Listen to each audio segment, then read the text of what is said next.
the operations piece is key if you are in an industry like ours where, operations is a big part of it. And I think to be as prepared as you can, because that is super important. We probably could have got ourselves actually in quite a mess if we'd have tried to do that ourselves. So I think being realistic about actually what you can do and what you need to outsource initially. Don't try to do everything straight away. It's the eCommerce Master Plan podcast. Here to help you solve your marketing problems and grow your e-commerce business.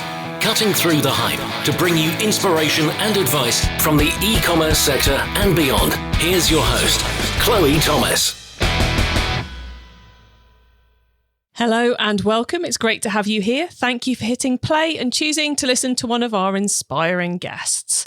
Now, a couple of episodes back, in episode 531, we explored the acquisition or the post-acquisition path of Jamie and her brand Cookie.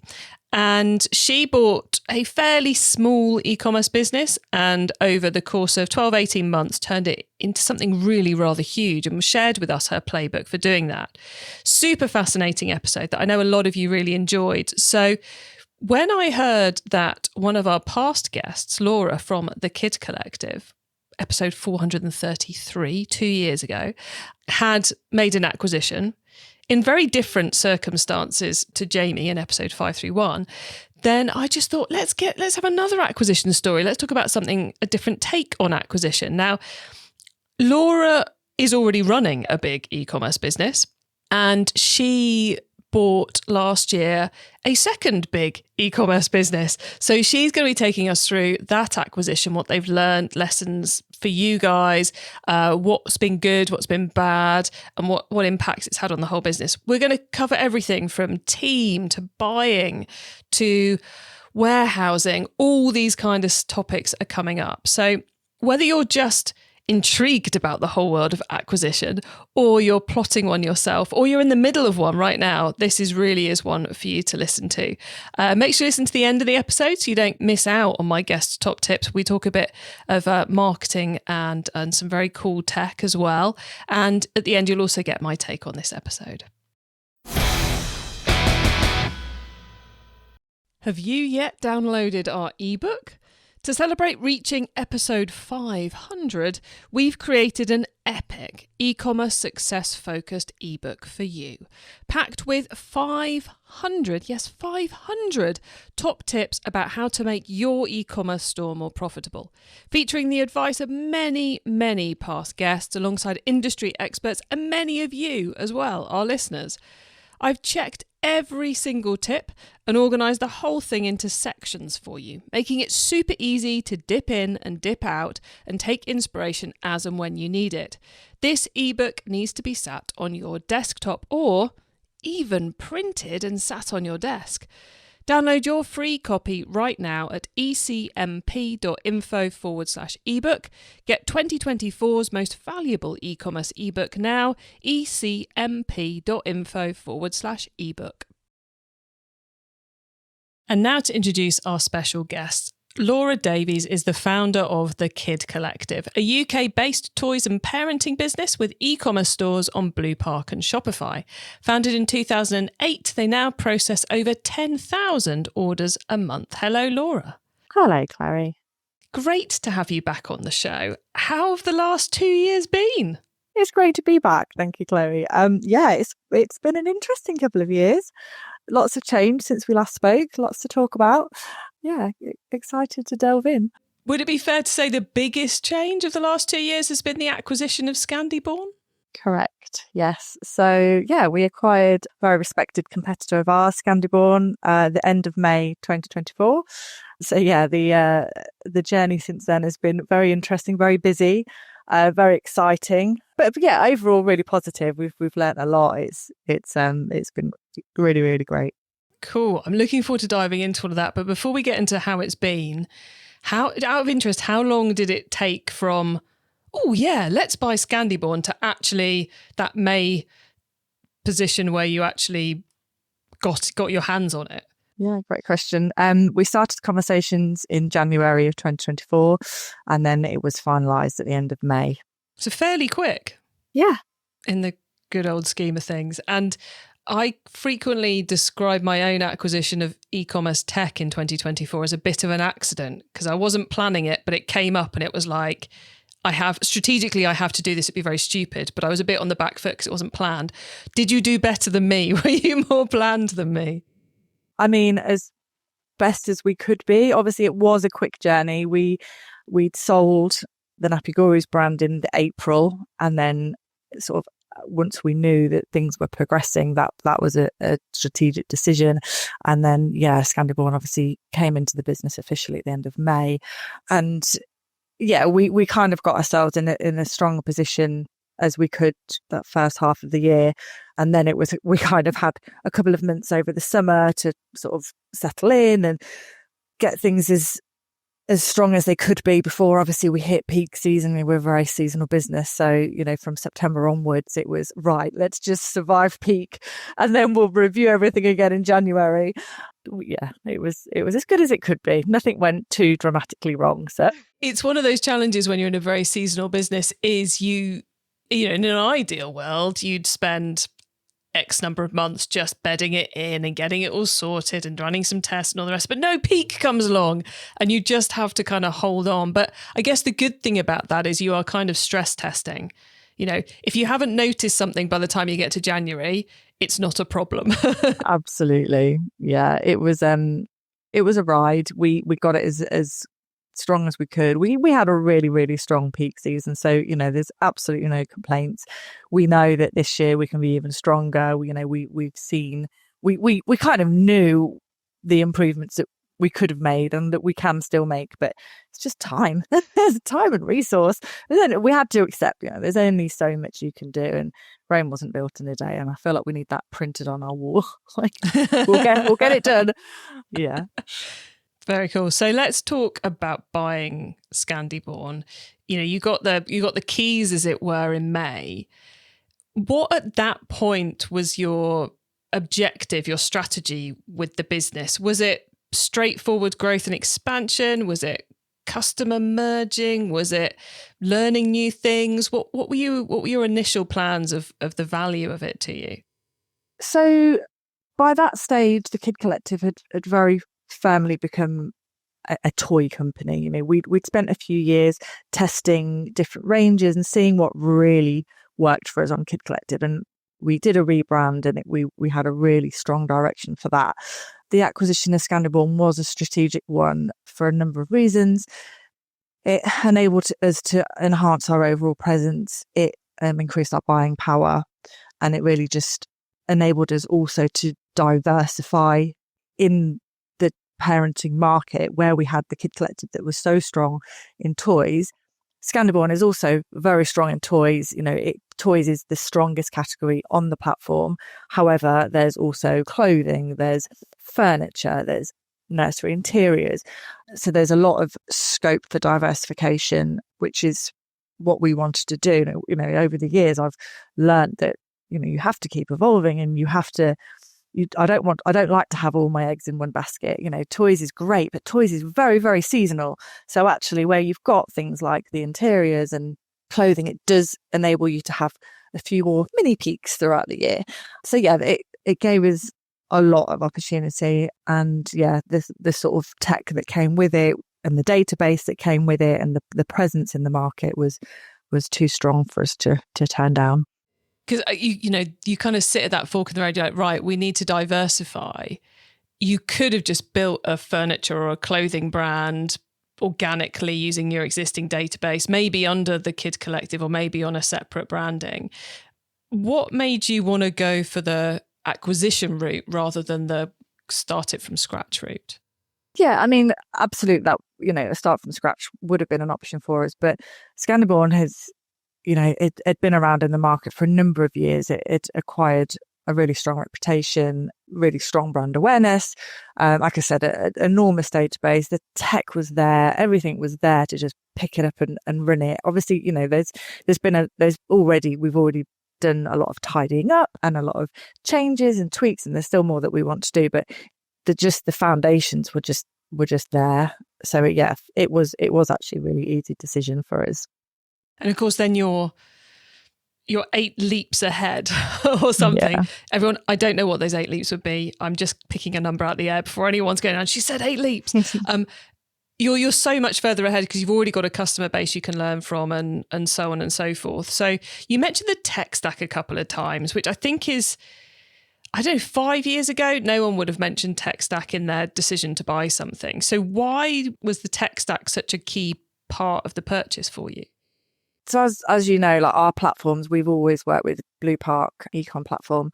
With Scandiborn being on a Shopify, plus we have looked over the years about migrating onto Shopify, but as we know, a migration comes with a whole world of pain, and it's just something that we never really took the leap to do. So by bringing in Scandiborn that was already on a Shopify, it enabled us to really test the platform without having to leap into it ourselves.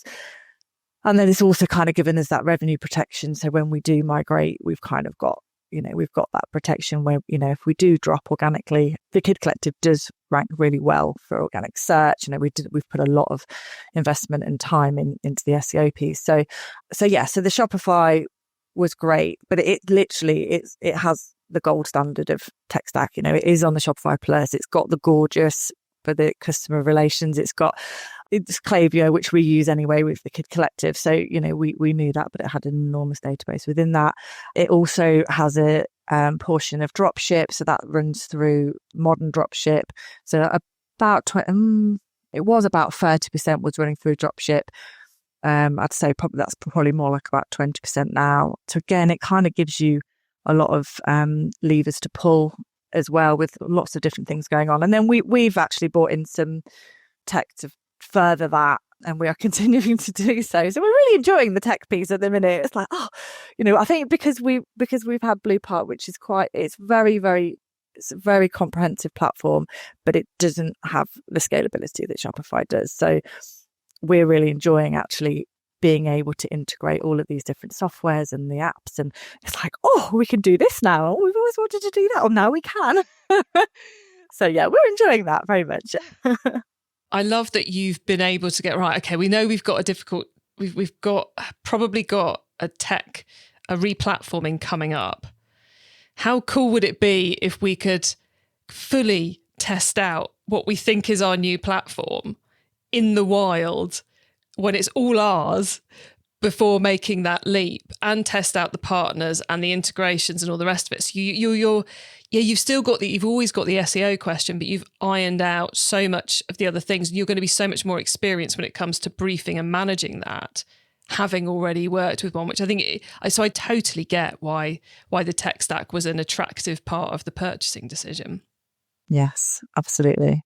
I'm assuming you brought some of the team over with you as well. Would that be the case, or was it a pure brand purchase? We did. We've bought the customer service team. So they've been integrated with our existing customer service team. So yeah, they all work remotely, all run through Gorgeous now. So we migrated our customer service onto Gorgeous. So all of that runs through the same system now, which is nice. And then we brought in some new team members onto our team to obviously support Scandiborn. So we've got an interesting mix at the minute. So we've got some roles that run across both brands, and then we've got some that are dedicated per brand. But it's actually working really well.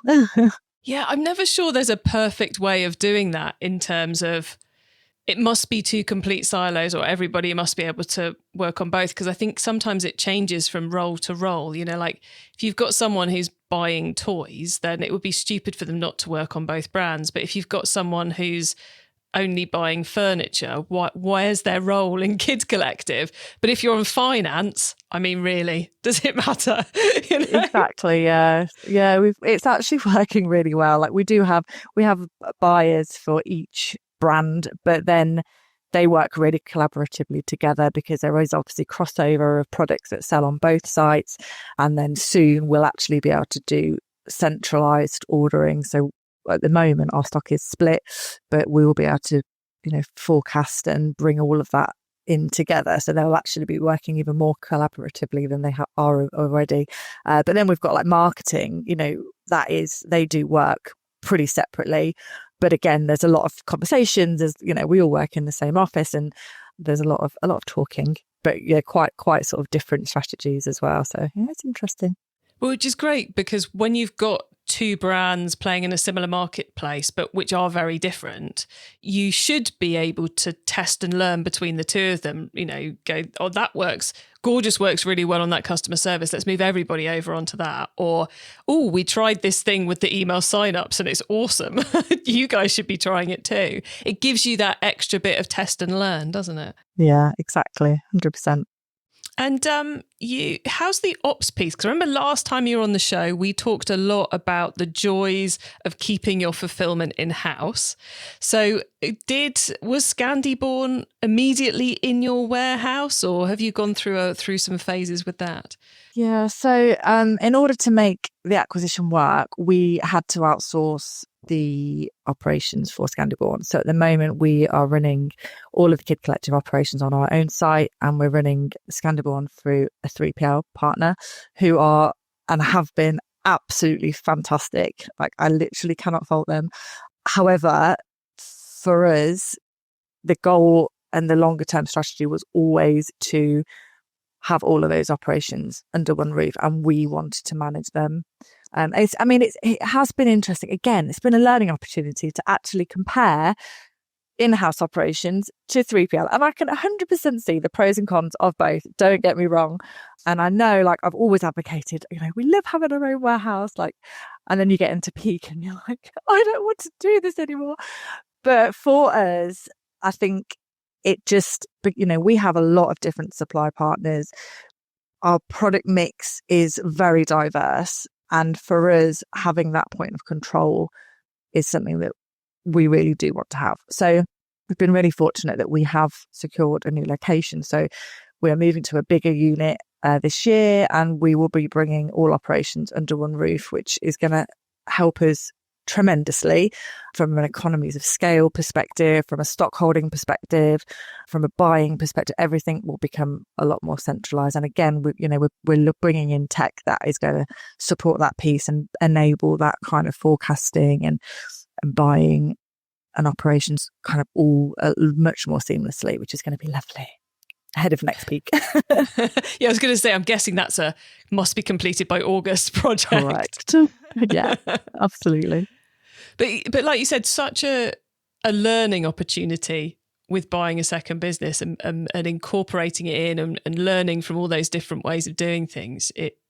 No one else can see this. I can see the joy on your face of those learning experiences. Anything that surprised you that you weren't really expecting from the deal? Because there's almost always something that nobody anticipates, or that takes a different turn that you thought was going to be great and isn't, or that you completely disregarded and turned out to be amazing. I wouldn't say that anything surprises. I feel like we knew what we were getting into. And because obviously we've already worked in the industry, we've already worked with a lot of the suppliers that they've come with the acquisition. However, there's been a lot of work to do on general housekeeping and tidying up and maintenance within the Shopify platform. So that's been something that we kind of knew, but it has been more work than we were anticipating. And I suppose this would be the benefit of that. We have actually said about this, it would have been so much easier if we just started a new website and then we wouldn't have had to do all of this tidy up. But we're working our way through, and we have chunked a lot of it off. We like to work neatly, I think, is it. And the platform just needed a little bit of love and a little bit of a little bit of tidy up, basically. And yeah, that's probably been the biggest hurdle so far. But we're working our way through it. I like to work neatly too, but I think sometimes when you're tidying up something which is not as neat as you'd like it to be, you learn an awful lot in the process of tidying it up. So whilst, you kind of get, it would have been easier to start from scratch, brand new spreadsheet or whatever, your weapon of choice is. But sometimes you have to go through that and you end up knowing the business better through tidying it up than you would have done any other way. Yeah, I would probably agree with that. And I'm sure our ecom manager will agree with that 100%. And actually, if we take our ecom manager, like although she had worked previously in a lot of different roles, she hadn't actually ever worked on Shopify either. So it literally has come in and we've all kind of been learning as we go. So yeah, you're right, actually, in doing those actions and really having to delve into every aspect and fix and tidy and improve, it's put us actually in a really strong position. So slightly cheeky question, as now the owner of the whole business, these two massive brands, how do you work out where to spend your time? Now it's kind of reached the point that Scandiborn's sort of bedded in, the initial teething problems are out of the way. How do you work out where to focus day to day? I think this is still something that I'm learning. Obviously, we have got quite a big team now. So there's, last count, I want to say 25. So obviously the people management, that is still very much me, or that, we've got an operations manager who, does sort of take that piece. But managing the team and it is, in fact, I was just talking about this the other day, like I feel like, and actually having grown the business from the ground up, you have to get involved in all the bits, the customer service and the marketing and the operations. And I feel like I know a bit about everything, but not enough to do that role myself. So it's enough to kind of support and manage the team that are owning those pieces. And, we do have a lot of conversations, and I do try to check in with the team as much as possible in all the different areas. I also really love, I call it tinkering, and I love to just get into the site and just make some improvement, do a little bit of SEO. Like if I ever have any time where I'm like, I'm just gonna tinker, that's what I love to do. But I'm not getting as much time as that as I like. So the strategy piece is still really key for me. I do invest a lot of time in networking, and I like to think ahead. I always like to think, right, what's next? And yeah, I spend a lot of time talking to people and keeping up those relationships and just trying to keep things progressing, really. Nice. I love that. I do love a bit of tinkering too. It's very therapeutic, I think, tinkering. So if anyone listening is about to sign the paperwork or is thinking of going down the acquisition route to grow their business, a couple of pieces of advice for them? Firstly, I'd say if you've got a gut feeling about it, just do it. Always trust your gut. For me, the operations piece is key if you are in an industry like ours where, operations is a big part of it. And I think to be as prepared as you can, because that is super important. Like I said, we have been lucky this peak to have a great partner on that, but we probably could have got ourselves actually in quite a mess if we'd have tried to do that ourselves. So I think being realistic about actually what you can do and what you need to outsource initially. Try to stage it, phase it if you can. It was a lot for us just bringing everything else in outside of the operations. That was a huge shift for us, not just in workload, but in culture and, the whole thing. So I think just, be realistic really and don't try to do everything straight away. E-commerce Master Plan is supported by some of the greatest companies in the e-commerce sector. Here's a reminder of who they are. Have you yet downloaded our ebook? To celebrate reaching episode 500, we've created an epic e-commerce success-focused ebook for you, packed with 500 top tips about how to make your e-commerce store more profitable, featuring the advice of many, many past guests alongside industry experts and many of you as well, our listeners. I've checked every single tip and organised the whole thing into sections for you, making it super easy to dip in and dip out and take inspiration as and when you need it. This ebook needs to be sat on your desktop or even printed and sat on your desk. Download your free copy right now at ecmp.info/ebook. Get 2024's most valuable e-commerce ebook now, ecmp.info/ebook. It's time for the top tips round. Okay, I love this section because it gives me and our listeners some really quick ideas for taking our businesses to the next level. So Laura, are you ready for the top tips? I am. Okay, the book top tip. If everyone listening to this podcast agreed to take Friday off and read a book to make their business better, which book would you recommend? So I feel like this probably isn't going to be new to many of your audience, but I want to talk about the 48 Laws of Power by Robert Greene. I find this really interesting because I find it really enjoyable. I love the historical anecdotes, but it does kind of go against my nature. Like, I'm not somebody who is sort of manipulative in that, you know, you'll do anything to get the power and to succeed. But what I find interesting about it and quite ironic is that it's enabled me to kind of recognize when potentially those things are being used against me, which it's happened actually quite recently. And yeah, I quite enjoy the irony of that. So yeah, I think it's a great book. So it's not one I've come across. I'm going to have to go and look that one up straight after this and have a look. It's kind of cool, isn't it? Sometimes even if you're not learning something to deploy it yourself, to learn it so you can recognize when someone else is attempting to deploy it against you. Exactly. Is worth doing. The traffic top tip. Which marketing method do you either prize above all others or think doesn't get the press it deserves? So we love anything to do with partnerships, collaborations, advocates for the brand. So with the Kid Collective, that's been really key for us in building those core customer advocates who will shout about you to anyone and everybody. You know, we lean on them for reviews, for content, and we've built a really, really lovely network. With Scandiborn, it's a little bit different. Again, partnerships is key. Like, we've actually been able to secure some really good partnerships with Scandiborn already that have given us huge reach to, you know, really aligned audiences, which has been fantastic, and we want to keep doing more of that. But we also do a lot of influencer activity with Scandiborn, and that has been kind of core to that Scandiborn growth throughout its history. So yeah, that would be my top tip on that. Nice. Very cool. Tool top tip, maybe a collaboration tool, a social media plugin, a phone app, or just a way of working. Is there a cool little tool you use that makes you and your team more efficient from day to day? So on this one, this is a app that we bought into Shopify since the acquisition, which is the order editing app. So it's very, very cool. I'm sure you're familiar with it.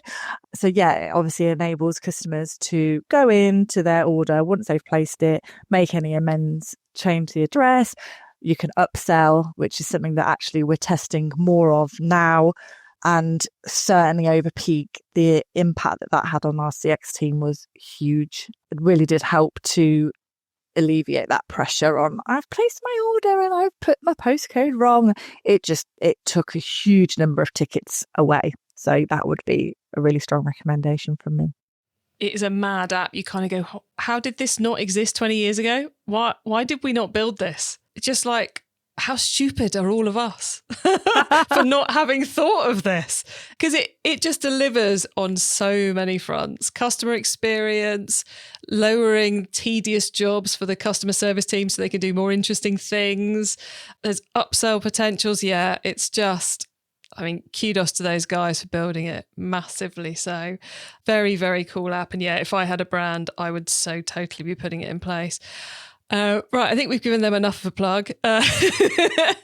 But from the heart, no money changing hands here, people. The carbon top tip. What's your favourite way to reduce the carbon footprint of an e-commerce store? Yeah, I mean, obviously this is, you know, the sustainability piece has been key for us from when the company was originally founded. That was what we specialised in terms of a product mix.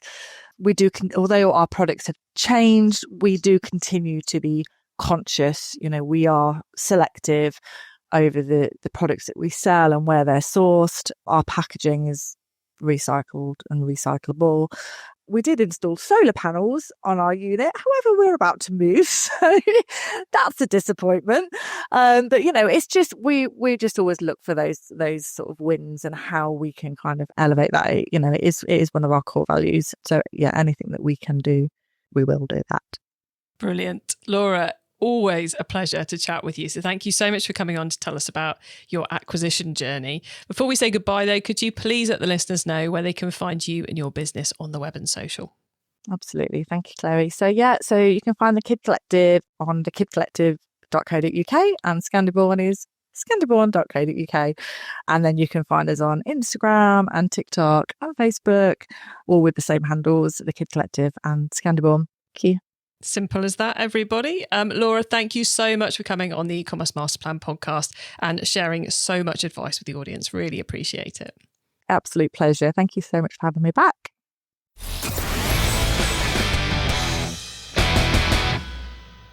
What a pleasure to have Laura back on the show. I love her hugely kind of pragmatic and straightforward approach to acquisition. They knew what the strategy was. They knew what they wanted to do. They knew that there was going to get a lot of learnings out of having a second e-commerce business that's been built by other people, to see that tech stack, that their own warehouse wouldn't be able to cope with the volume straight away. So we're going to go with a 3PL and learn what we can there, implementing tech between the two businesses, learning lessons between the two businesses, having a lot of ideas about what this is going to bring, but also being willing to twist and pivot as necessary.